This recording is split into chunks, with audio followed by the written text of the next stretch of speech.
They don't fall at all. This is Huawei Free Clip 2. Ini adalah one of the best open earbuds yang aku pernah pakai. Airy C ni memang didesign untuk kita rasa pressure free.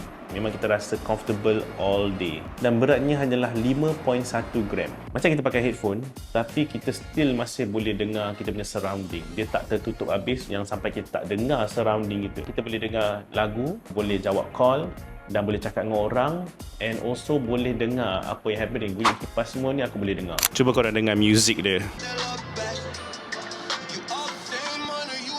Okay kan, quality sound dia, walaupun ni bukan dekat dalam telinga, ni adalah open ear, bagi aku dia lebih selesa lah.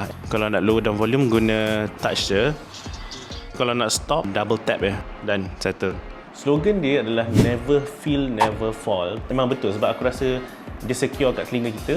Pada mula pun aku tengok macam, tak nak lah, aku tak suka pakai yang open ear ni. Tapi sebenarnya bila kau dah pakai, kau akan rasa macam benda tu tak ada kat telinga kita. So bila kita berjalan ke apa, kita pusing-pusing ke apa, dia stay tau kat telinga kita. Tak ada pula nak jatuh. Kalau kita nak lari pun boleh, nak jogging pun boleh. Okay, yang aku punya ni adalah denim blue, tapi dia ada dua colour lain. Ada sleek black dan ada juga clean white. So korang boleh pilih colour mana yang korang suka.